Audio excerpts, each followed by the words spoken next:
أعوذ بالله من الشيطان الرجيم. بسم الله الرحمن الرحيم. ألم تر أن الله خلق السماوات والأرض بالحق إن يشأ يذهبكم ويأتي بخلق جديد وما ذلك على الله بعزيز. صدق الله العظيم. ألم ترى، کیا تم نے دیکھا نہیں، کیا تم نے غور نہیں کیا؟ علم ترى کے یہ سارے مطلب آتے ہیں. علم ترى، کیا تم نے دیکھا نہیں، کیا تم نے غور نہیں کیا. دلیل عقلی، عقل کی بنیادوں پر اگر دلیل کو پرکھا جائے تو یہ دلیل عقلی نمبر 2 ہے.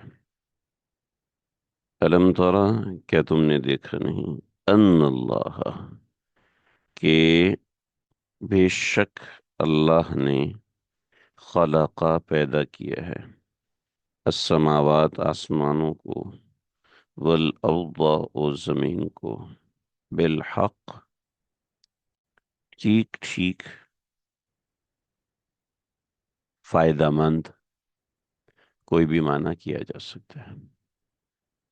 آپ نے دیکھا نہیں کہ ہم نے زمین کو پیدا کیا ہے ٹھیک ٹھیک، بالحق، بالحق ٹھیک ٹھیک، فائدہ مند، ٹھیک ہے، بالکل درست انداز میں، ٹھیک ہے. یہ جو ٹھیک ٹھیک ہے، یہ چھوٹی سی بات نہیں ہے. اس کو اگر ہم پھیلائیں گے تو یہ اتنی پھیلتی چلی جائے گی کہ میں اور آپ امیجن نہیں کر سکتے ہیں، ہمارا تصور نہیں ہے. مگر میں کچھ تھوڑا سا انشاءاللہ اس کو آپ حضرات کی خدمت میں رکھوں گا تاکہ ہم اس کو سمجھ سکیں. اس آیت کریمہ کو اہم ترین چیز ہے. قرآن مجید میں بہت ساری چیزیں، بہت سارے مقامات پر یہ لفظ استعمال ہوا ہے. ألم تر ان اللہ خلق السماوات والارض، ٹھیک ہے، اور پھر آیا خلق السماوات والارض. تو جو بات ہم یہاں پہ کریں گے وہ اس جہاں پر بھی خلق السماوات والارض ہے وہاں پر ہماری یہ ساری بات فٹ آئے گی جو بات میں ابھی آپ سے عرض کرنے لگا ہوں. بات یہ ہے کہ یہ دلیل عقلی نمبر 2 ہے، اور میں نے یہاں پہ ایک حاشی میں چیز لکھی ہے، فائن ٹیوننگ.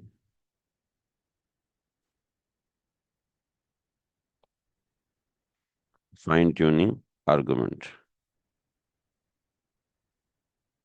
ٹھیک ہے، فائن ٹیوننگ آرگومنٹ یہ میں نے یہاں پر حاشی میں لکھی ہے. یعنی باریک موافقت کا استدلال، سائنسی کاسمولوجیکل کائنات سے متعلق اور فلسفیانہ حلقوں میں ایک اہم اور دلچسپ دلیل ہے. یہ دلیل کائنات کی کچھ بنیادی طبعی مقداروں یعنی فزیکل کانسٹنس اور قوانین کی حیرت انگیز اور غیر معمولی درستگی یعنی پرشنس پر مرکوز ہے. یعنی 2 چیزیں ہیں اس کے اندر جو کہ بڑی اہم ہیں. اگر علم ترا کریں، غور کرو، ٹھیک ہے، یعنی غور کرو کہ یہ کیا ہے، تو یہ ایک ایسا نظریہ بنتا ہے. دیکھیں کچھ ہے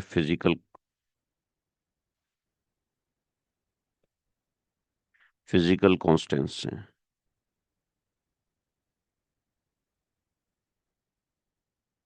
ٹھیک ہے، فزیکل کانسٹنس ہیں. کانسٹنس کسے کہتے ہیں؟ کانسٹنس کہتے ہیں کہ جو 2 برابر چیزیں ہیں ان کو کانسٹنس کہتے ہیں، ٹھیک ہے. اور غیر معمولی درستگی، جو پریسیجنز ہے، یعنی ایکوریسی اتنی بہترین ہو کہ ہر چیز اپنی جگہ پر جا کے فٹ ہو جائے، ایسی ایکوریسی ہوتی ہے کائنات کے اندر۔ اس کو کہتے ہیں یہ یہ پریشنز ایسی غیر معمولی درستگی اور فزیکل کانسٹنٹ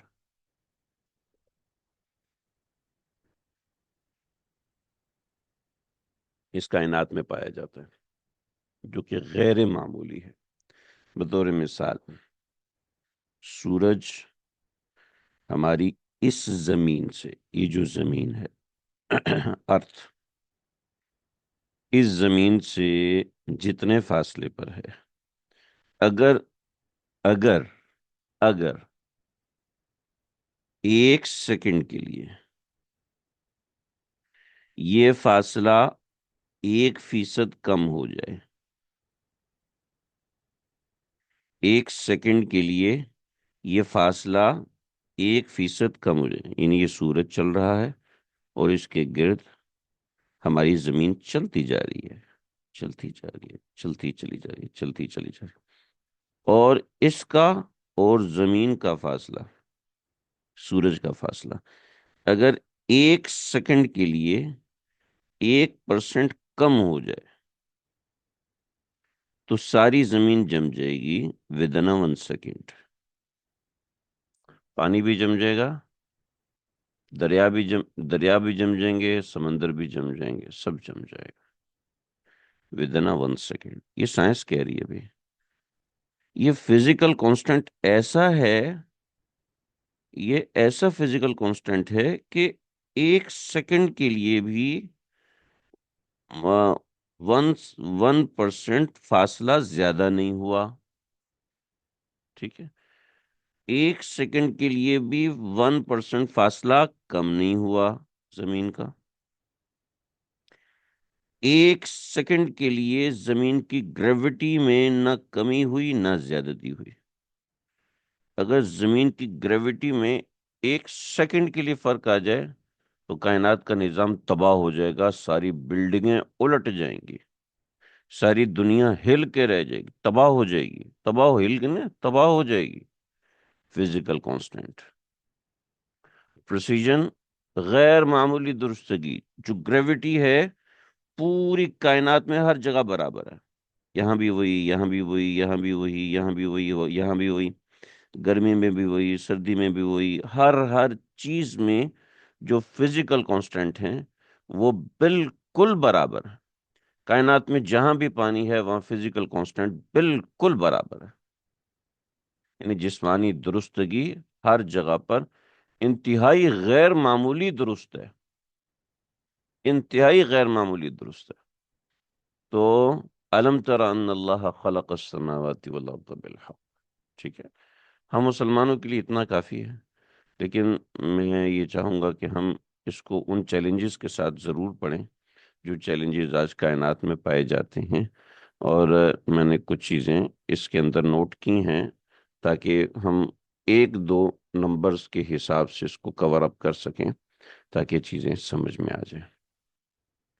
دیکھیں، یہ فائن ٹیوننگ آرگومنٹ ہے، اس کا کچھ میں نے نقشہ بنایا ہے، سب کے لیے نہیں ہے، لیکن جو ہے بنیادی چیزیں ہمارے سامنے ہونی چاہیے آ، تاکہ ہم کچھ اپنے طور پہ اس کو ضرور دیکھ سکیں اور آبزرو کر سکیں۔ جیسے نظریہ یہ ہے کہ کائنات میں کوئی بھی چیز اتفاق سے نہیں ہوئی، کوئی بھی چیز اتفاق سے نہیں، ہر چیز ایک ایکوریٹڈ ہے۔ ممکن ہی نہیں ہے کہ تمام چیزوں میں کوئی ایسی چیز پائی جائے کہ کائنات جو ہے بائی چانس وجود میں آئی ہے، ٹھیک ہے؟ یعنی بائی چانس ہونا ممکنات میں سے نہیں ہے۔ ہم محض خوش قسمت ہیں کہ کائنات کی قیمتیں زندگی کے لیے موضوع ہیں، ایسا بالکل نہیں، ٹھیک ہے؟ یعنی بہت ساری چیزیں ہیں جو کہ ہمیں سمجھ میں آ رہی ہیں کہ کائنات کی تمام چیزیں اتفاق سے وجود میں نہیں آئیں، بلکہ ایک ویل کیلکولیشن کے ساتھ وجود میں آئیں، ٹھیک ہے؟ اور یہ ساری کائنات اس کو مانتی ہے، کوئی بھی نہیں کہتا کہ کچھ بھی ایکسیڈنٹلی ہوا، بلکہ ہر چیز کے پیچھے ایک ریزن ہوتا ہے، ایک کاز ہوتی ہے، اس کا افیکٹ ہوتا ہے، تب یہ چیز وجود میں آتی ہے۔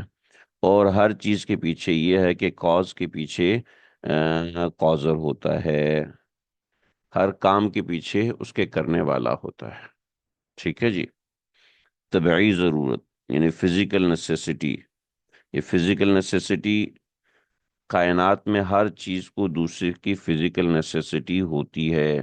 انسان ہے تو اس کو پانی چاہیے، فزیکل نیسیسٹی ہے، اس کے لیے پانی پیدا کیا گیا ہے۔ یعنی ایسی کوئی چیز نہیں ہے جس کی فزیکل نیسیسٹی ہو اور اس کو کریٹ نہ کیا گیا ہو۔ ٹھیک ہے۔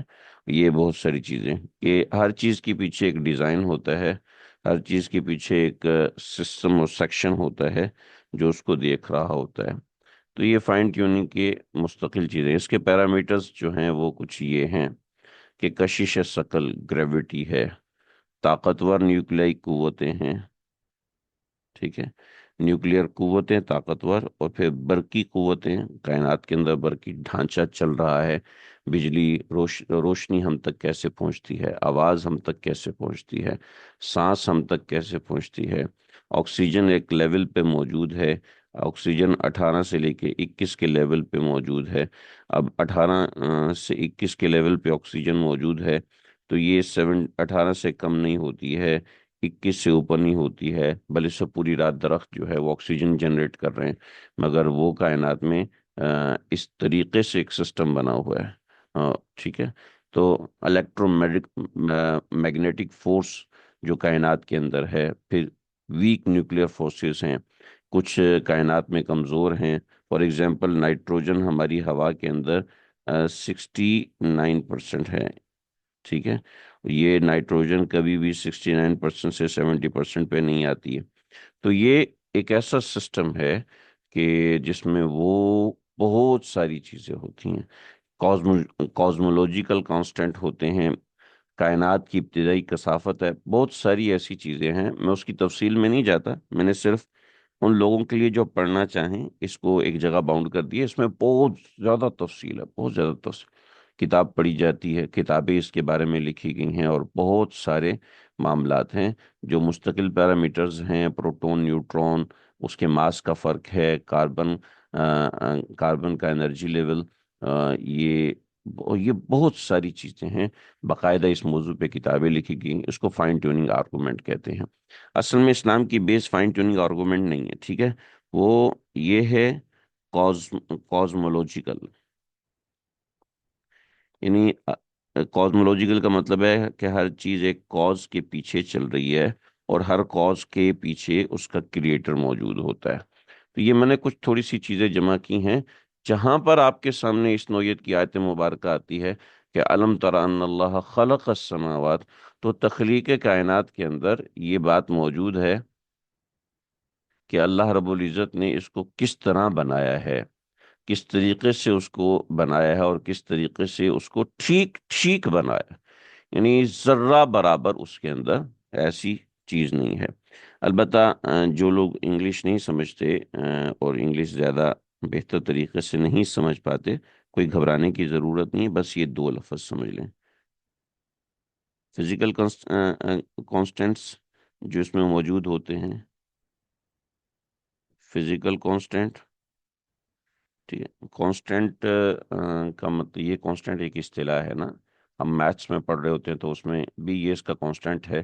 جیسے ہم پڑھتے ہیں کہ 3 اور 6 یہ کانسٹینٹ ہیں، 3 اور 6 یہ کانسٹینٹ ہیں، ٹھیک ہے، 5 اور 10 یہ کانسٹینٹ ہیں۔ تو کیا مطلب ہے؟ یعنی 5 10 کے اوپر پورا کا پورا تقسیم ہو جاتا ہے، یہ ایک دوسرے کے کانسٹینٹ ہیں۔ 7 اور 10 یہ ایک دوسرے کے کانسٹینٹ نہیں ہیں اور کبھی ہو نہیں سکتے، ٹھیک ہے۔ تو یہ ہے، لیکن 1 اور 2 ابھی تو کانسٹنٹ نہیں ہے، مگر یہ کسی وقت میں جا کے کانسٹنٹ ہو سکتے ہیں۔ ایسے ہی بہت سے اعداد ہیں جو جیسے فار ایگزامپل اس کو ڈبل کیا جائے اور اس کو ڈبل کیا جائے تو یہ کانسٹنٹ ہو جاتے ہیں۔ تو ایسے کانسٹنٹ مطلب یہ ہے کہ کوئی کسی کے مطابق مکمل پورا اترتا ہے، اس کو کانسٹنٹ ہی کہتے ہیں۔ تو کانسٹنٹس جو ہے فزیکل کانسٹنٹ، کہ کائنات کے اندر ایسے فزیکل کانسٹنٹ موجود ہیں جو کہ ناقابل انکار ہے کہ یہ کانسٹنٹلی فزیکل بغیر کسی کریٹر کے ہو جائیں۔ جی، بغیر کسی کریٹر کے ہو جائیں یہ ہے. اور یہ چیزیں جب کفار کے سامنے آتی ہیں تو ان کو اس بات کا اشکال نہیں ہوتا کہ یہ سب کیسے وجود میں آیا. جی بالکل، ان کو اشکال ہوتا ہے. اور بنیادی طور پر اتنا سا سمجھ لیجئے کہ آج تک یہی وہ باتیں ہیں جس کی وجہ سے کوئی اہل کفر کبھی بھی اہل اسلام کے سامنے ٹک نہیں سکا. کبھی بھی اہل اسلام کے سامنے ٹک نہیں سکا. یہ تو آج کل سائنسی زبان بولی جاتی. امام غزالی نے جہاں پر 100 دلائل اکٹھے کیے ہیں، اس کے اندر امام غزالی رحمۃ اللہ تعالی علیہ نے یہی ساری باتیں سمجھائی ہیں. تو اہل کفر، اس لیے یہی وہ چیز ہے جو اہل کفر کو اسلام کے سامنے کھڑا نہیں ہونے دیتی. نہ وہ کبھی نظریاتی طور پہ کھڑے ہو سکتے ہیں کہ کائنات کے جو فزیکل کانسٹنٹس ہیں. بقیہ جہاں تک بات ہے کہ سائنس کے سامنے یہ سب چیزیں ہوتی ہیں اور سائنس اس کو ایکسیپٹ نہیں کرتی، تو ایک واضح بات ہے کہ سائنس کا نظریہ پکا ٹھکا یہ لکھا ہوا ہے باقاعدہ سائنسی معاہدات میں، یہ باتیں درج ہیں کہ جہاں آپ کی تحقیق میں خالق کا کانسیپٹ ثابت ہو رہا ہے، کریٹر کا کانسیپٹ ثابت ہو رہا ہے، تو وہاں پر آپ کو خاموش ہو جانا ہے. بالکل خاموش ہو جانا ہے. جیسے میں ایک مثال دیتا ہوں، ایک بڑی اچھی آپ نے بات کی ہے تو میں اس کو تھوڑا سا سمجھا دوں. انسان کے ڈی این اے، انسان کی جو ڈی این اے، اس کے جو ورڈز ہیں وہ 3 ارب ہیں. 3 ارب ورڈز ہیں ہر انسان کے ڈی این اے کے. 3 ارب. ٹھیک ہے. تو 3 ارب ورڈز ہیں اس کے ڈی این اے کے، جس کا 90% جو ہے وہ ان ریڈیبل ہے، پڑھا ہی نہیں جا سکتا. اور وہ کسی دوسری پریشس کے ساتھ اسپیشیز کے ساتھ کسی دوسری اسپیشیز کے ساتھ میچ نہیں ہوتا. یہ جو 10% باقی رہ جاتا ہے جو کہ ریڈیبل ہے، جس کو انسان آج تک سمجھ سکا ہے کہ کئی سالوں کی محنت کے بعد جینز دریافت ہوئی اور اس طرح کی چیزیں دریافت ہوئی، یہ جو 10% ہے، اس 10% میں سے تقریباً 6 یا 7% چوہوں کے ساتھ میچ کرتا ہے، چوہے کے ساتھ میچ کرتا ہے. لیکن چونکہ چوہے کی اسپیشیز انسان کے ساتھ ملتی جلتی نہیں ہے، اس لیے چوہے کو انہوں نے کر دیا ایک سائڈ پر. البتہ 2 سے 3% بندر کے ساتھ میچ کر رہا ہوتا ہے. تو چونکہ بندر کی جسم و ساخت انسان کے ساتھ میچ کرتی ہے، تو اس کو تو آپ نے ایوولوشن کی طرف لے کر آگے، مگر چوہے کو آپ نے سائڈ پہ رکھ دیا. یہ سائنس کی اتنی بڑی خیانت ہے، سائنس کی تو نہیں، سائنسدانوں کی اتنی بڑی خیانت ہے کہ چوہے کا ڈی این اے انسان سے 92% میچ کرتا ہے، اور بندر کا ڈی این اے انسان کے ساتھ تقریباً 69 سے 82% میچ کرتا ہے. ٹھیک ہے. مگر اس کو چونکہ ڈارونزم کی طرف ایک لافٹک تھیوری لے کر آ رہی ہے، تو اس وجہ سے انہوں نے جناب جو 82 کو 99% پہ لے کر آگے، کہنے کے اندر کسی بھی تھیوری میں 99 پہ نہیں جا رہا، ہرگز بھی نہیں جا رہا. ٹھیک. اور یہ صرف اس کے 10% یا 8% کو یہ لوگ کور کر رہے ہیں، بقیہ 90% کو یہ لوگ چھوڑ رہے ہیں. لیکن مزے کی بات یہ ہے کہ جتنے انسانوں کے ڈی این اے وہ سب کے سب جا کر ایک مرد اور ایک عورت پہ اکٹھے ہو رہے ہیں. ایک مرد اور ایک عورت پہ اکٹھے ہو رہے ہیں. یہ ساری کائنات مانتی ہے اور اس بات کے اوپر متفق ہیں تقریباً 6500 سال سے. اور وہ ایک مرد اور ایک عورت 6500 سال پہ تھے، جو کہ اسلام کی ایک ڈیٹ فکسنگ کی جائے تو یہی بنتی ہے، مگر اس بات کو دنیا سامنے نہیں لے کے آتی. خیر یہ بات کسی اور طرف نکل جائے گی، اہم ترین بات ہے، مگر جہاں کہیں موقع آئے گا تو انشاءاللہ ہم اس کو بھی ڈسکس کریں گے. تو الم تر ان اللہ خلق السماوات والارض بالحق. تو کائنات آج اس بات کو سمجھنے کی کوشش کر رہی ہے، اور اللہ رب العزت آج سے 1400 سال پہلے اس کا اعلان کر چکے ہیں، ان اللہ خلق السماوات والارض بالحق، اس نے پیدا کیا ہے آسمان اور زمین کو، اور ٹھیک ٹھیک پیدا کیا ہے، یعنی یہ پریشیزن کے ساتھ پیدا کیا ہے، یعنی غیر معمولی درستگی ہے، اور فزیکل کانسٹنٹ ہے، اور فزیکل کانسٹنٹ 100/100 ہے، کہ فزیکل کانسٹنٹ کے ساتھ ہر چیز پیدا ہوئی ہے، ہر چیز فزیکل کانسٹنٹ کے ساتھ پیدا ہوئی ہے۔ دیکھیے مجھے بتائیے کہ کائنات میں جو بھی بلی ہے، جو بلی ہے، کیٹ، وہ کیا بولتی ہے؟ میاؤں بولتی ہے نا۔ کوئی مرغا ہے، وہ بانگ دیتا ہے، ٹھیک ہے۔ آخر ان سب کی زبان ایک کیسے ہے؟ یہ بلی امریکہ کی بلی سے کبھی بھی نہیں ملی، اس کو لوگ پتھر مارتے ہیں، اور امریکہ کی بلی کو لوگ ایسے پالتے ہیں جیسے پاکستان میں لوگ اپنا بچہ نہیں پالتے، ٹھیک ہے۔ تو اب جی، لیکن یہ بھی وہی آواز نکالتی ہے اور یہ بھی وہی آواز نکالتی ہے، what is this? Physical constant, physical constant ہے، یعنی ایک دوسرے کی زبان نہیں جانتے مگر فزیکل کانسٹنٹ ہے، فزیکلی ایک ہی ہیں۔ کیوں جی؟ وجہ واضح ہے کہ ان کا کریٹر ایک ہے، الم تر ان اللہ خلق السماوات والارض بالحق، لا الہ، آگے سمجھایا، ان یشاء یذہبکم، اگر وہ چاہے، ان یشاء، اگر وہ چاہے، یذہبکم، تم سب کو فنا کر دے، یذہبکم کا مطلب ہے تمہیں لے جائے، ٹھیک ہے، یذہب کا مطلب ہے تم کو لے جائے، مگر یہاں پر معنی ہے فنا کر دے، ٹھیک ہے۔ ان یشاء یذہبکم، اگر وہ چاہے تو تم سب کو فنا کر دے، تم سب کو ختم کر دے، ٹھیک ہے۔ وَيَأْتِ بِخَلْقٍ جدید، اور لے آئے نئی مخلوق، وَيَأْتِ، اور لے آئے بخلق جدید، نئی مخلوق، وما ذلك علی اللہ بعزیز، اور یہ اللہ کے لیے کچھ بھی مشکل نہیں ہے، وما ذلك، اور یہ بات علی اللہ بعزیز، اللہ پر کوئی مشکل نہیں ہے، ٹھیک ہے جی۔ وما ذلك علی اللہ بعزیز، یہ اللہ کے لیے کوئی مشکل نہیں۔ عزیز کا ترجمہ ہم پڑھے تھے غالب،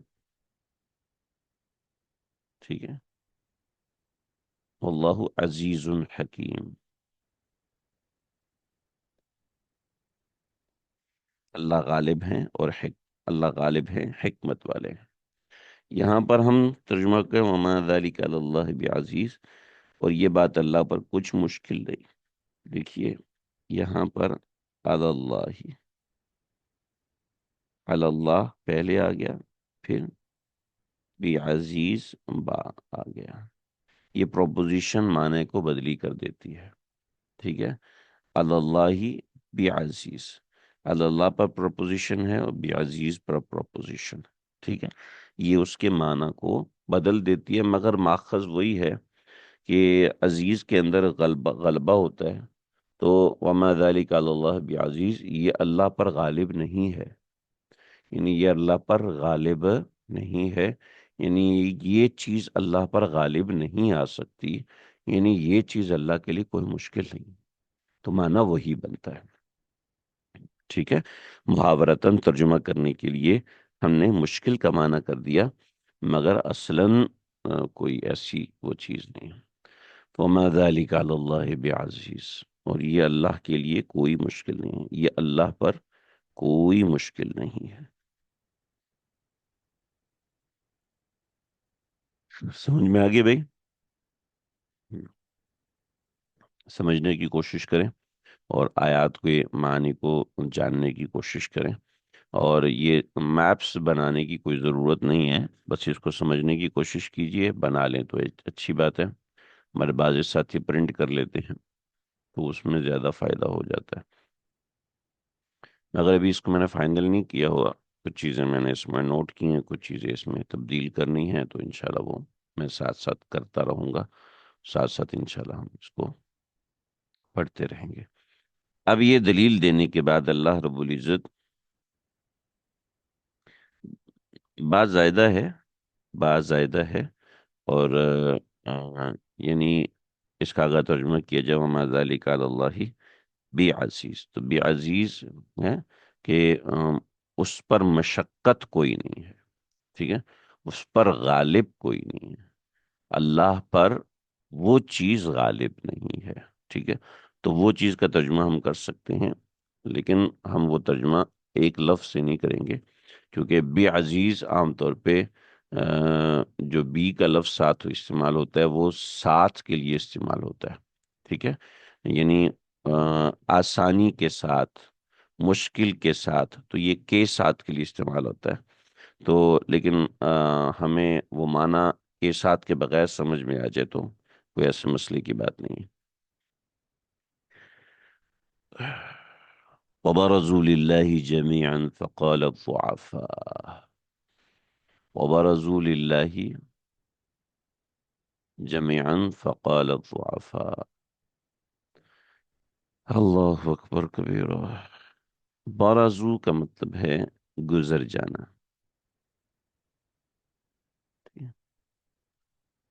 برزہ گزر جانا، لیکن یہاں پر مطلب ہے، یہاں پر جب للہ لام کی پروپوزیشن کے سامنے کے ساتھ استعمال ہوئے تو مطلب ہوگا پیش ہونا، ٹھیک ہے، وبرزوا للہ، پیش ہوں گے اللہ کے سامنے، ٹھیک ہے، اور برزہ میں بھی گزرنے کے معنی ہوتے ہیں، تو یہاں پیش ہوں گے للہ، اللہ کے سامنے، جمیعاً سب کے سب لوگ، یعنی اہل کفر، ان کے متبوعین، یعنی جو بڑے ہیں وہ بھی اور جو ان کے ماتحت ہیں وہ بھی، تو وبرزوا للہ جمیعاً، پیش ہوں گے سب کے سب لوگ، جمیعاً سب کے سب لوگ، یعنی اہل کفر اور ان کے متبوعین، فقال الضعفاء، تو کہیں گے، فقالا تو کہیں گے، یہاں پر جب آپ کہیں گے کا ترجمہ کریں گے تو اس کے ساتھ ایک لفظ کا اضافہ کریں گے بریکٹ کے اندر، تو کہیں گے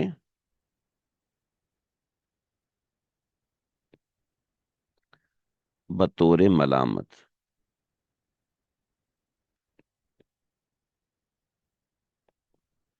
کہیں گے بطور ملامت، للذین استکبروا،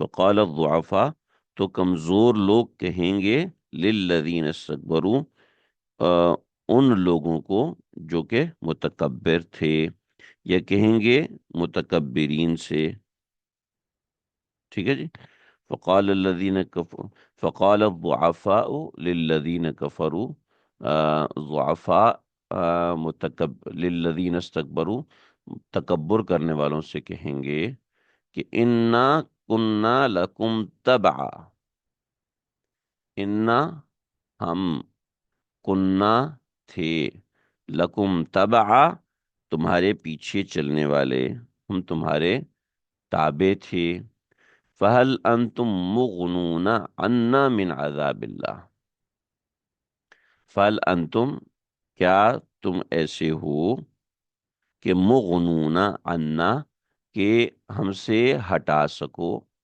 مغنون عنا تم ہٹا سکو، من شیئن کچھ تھوڑا سا، من عذاب اللہ اللہ کے عذاب میں سے، ٹھیک ہے، من شیئن کا ترجمہ میں نے پہلے کیا ہے تاکہ چیز محاورتاً جو ترجمہ ہے وہ سمجھ میں آ سکے، کیا تم ہٹا سکتے ہو ہم سے اللہ کے عذاب کا کچھ تھوڑا سا حصہ؟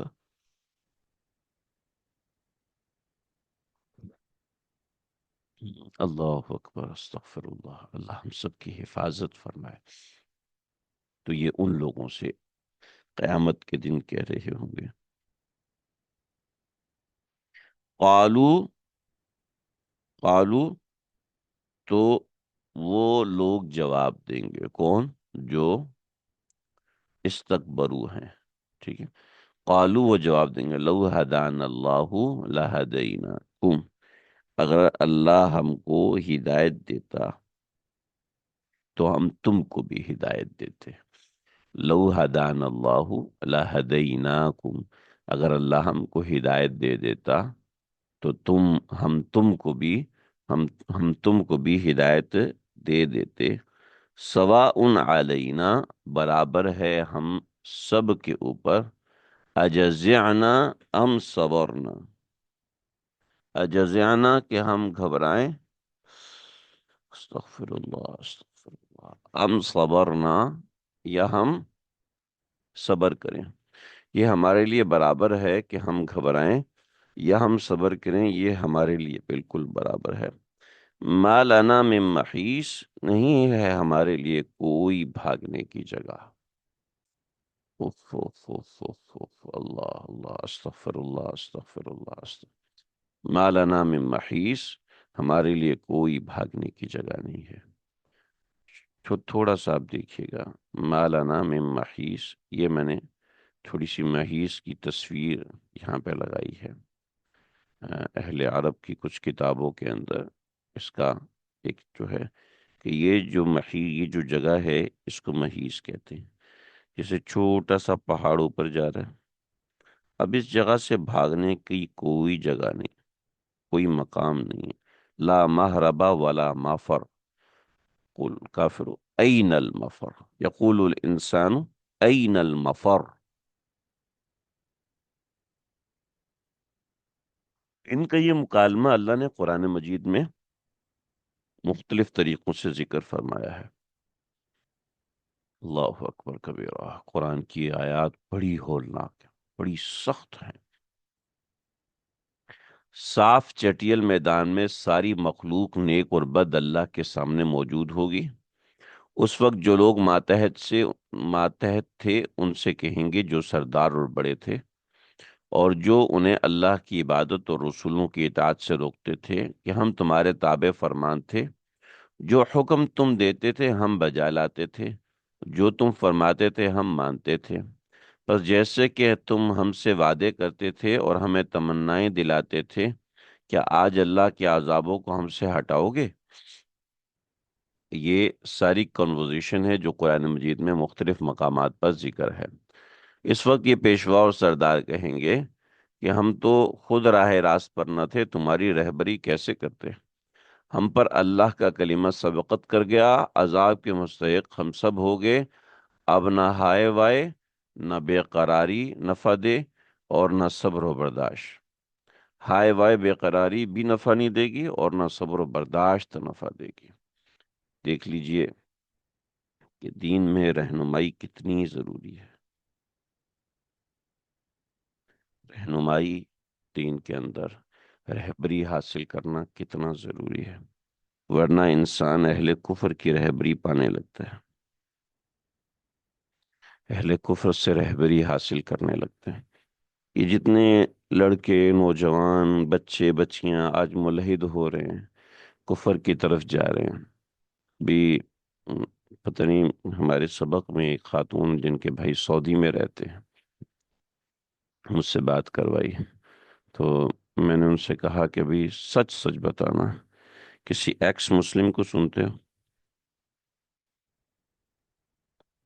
ٹھیک، ایکس مسلموں نے اپنی آئی ڈیز بنوائی ہوئی ہیں اور وہ لوگوں کے ذہنوں میں اشکالات پیدا کرتے ہیں اور لوگوں کے ذہن میں مختلف باتیں پیدا کرتے ہیں۔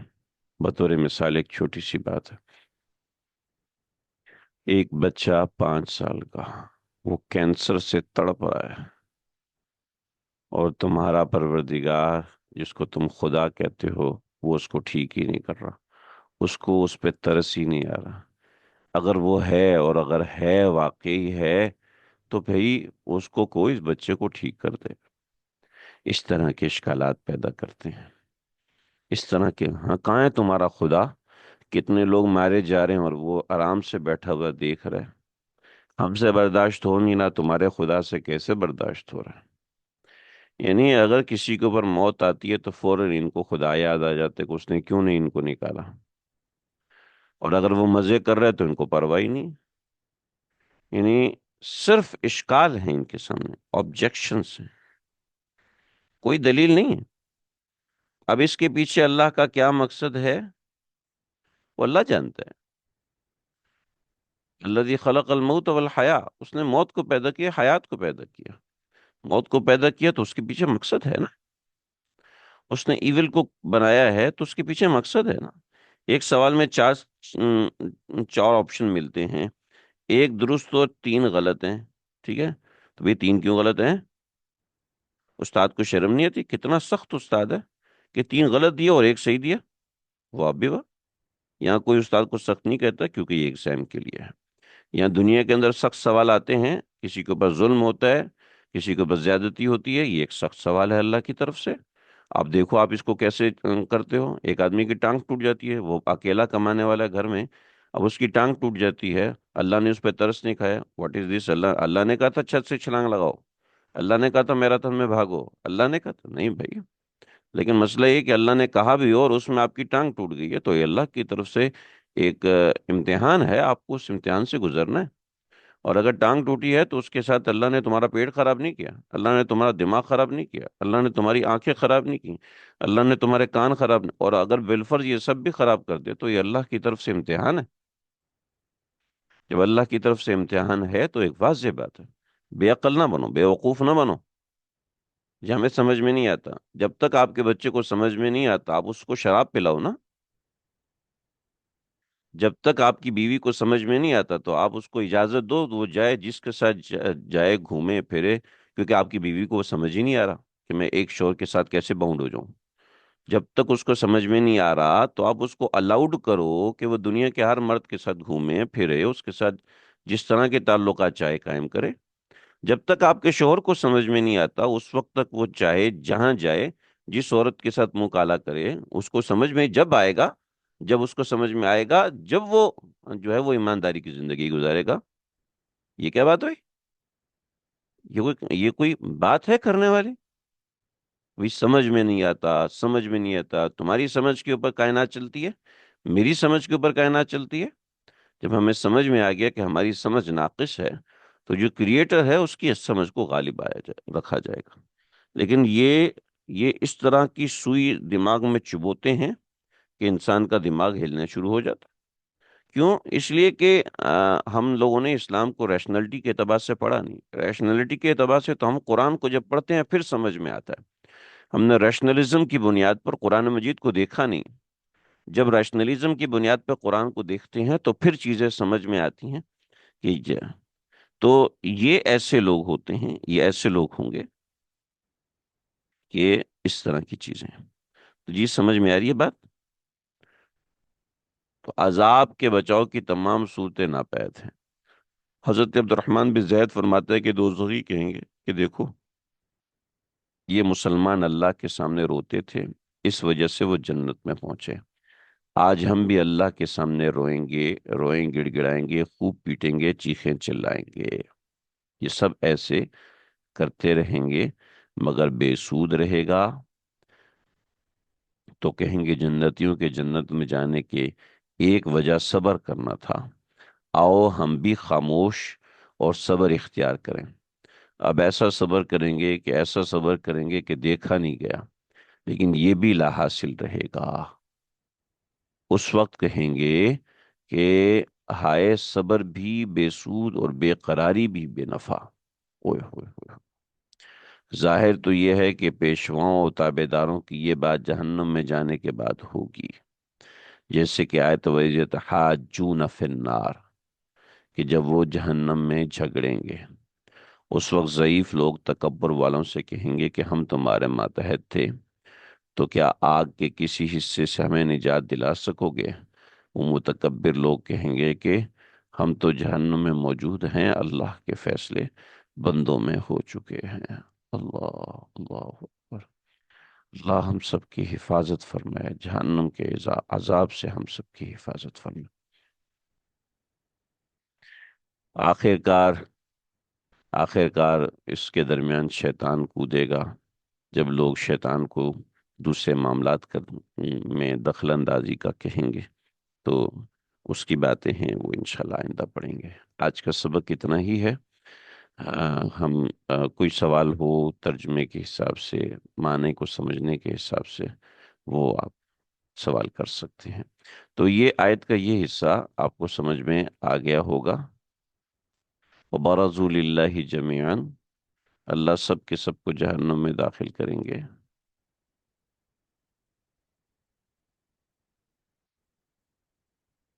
اور اس کے اندر یہ ساری بات ہو گئی۔ تو مالانا من محیص، اور کوئی بھاگنے کی جگہ اس میں نہیں ہے۔ تو برزوا للہ جمیعاً، سب کے سب اللہ کے سامنے پیش ہوں گے۔ پھر جب جہنم کا عذاب ہو چکا ہوگا تو جہنم کے عذاب کے اندر یہ جو پیشوا ہیں ان کے ساتھ جو معاملات ہوں گے وہ یہ ہوں گے کہ پہلے وہ کہیں گے کہ آؤ روتے ہیں، ٹھیک ہے، اور روئیں گے، روایتوں میں آتا ہے 1000 سال روئیں گے، پھر 2000 سال، پھر ہزاروں سالوں تک روتے رہیں گے، روتے رہیں گے، یہاں تک کہ آنسو ختم ہو جائیں گے، آنکھوں سے خون بہنے لگے گا، وہ خون بھی ختم ہو جائے گا۔ اللہ اکبر، استغفر اللہ، پھر اس کے بعد یہ صبر کریں گے، اور صبر کہیں گے کہ مسلمان دنیا میں روتے تھے، ان کو جنت مل گئی، ہم بھی روتے ہیں۔ پھر مسلمان دنیا میں صبر کرتے تھے، ہم بھی صبر کرتے ہیں۔ تو صبر کریں گے، ہزاروں، لاکھوں، کروڑوں سال گزر جائیں گے، یہ بھی ہو جائے گا۔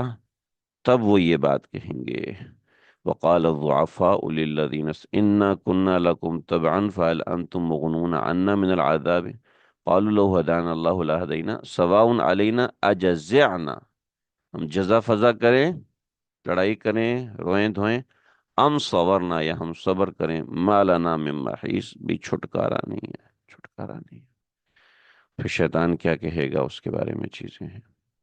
آج کا سبق یہیں تک ہے، وصلی اللہ تعالی علی خیر خلقہ محمد وآلہ وصحبہ اجمعین برحمتک یا ارحم الراحمین۔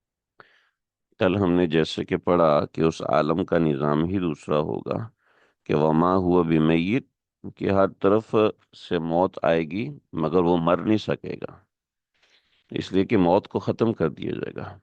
موت ایسا نہیں ہوتا کہ انسان کے بیمار ہونے سے آتی ہے، بلکہ موت انسان کی بیماری کے علاوہ آتی ہے۔ بیماری دنیاوی اسباب میں ایک بہانہ ہے، ورنہ جیسے ہی انسان مرتا ہے اس کے سامنے یہ کائنات کھل جاتی ہے، کائنات بالکل اس کے سامنے کھل کے آ جاتی ہے، اور ایسے کھل کے آتی ہے، ایسے کھل کے آتی ہے کہ اس کی آنکھیں پھٹی کی پھٹی رہ جاتی ہیں۔ چنانچہ ہم دیکھ رہے ہوتے ہیں کہ مرنے والے کی آنکھیں کھلی ہوتی ہیں،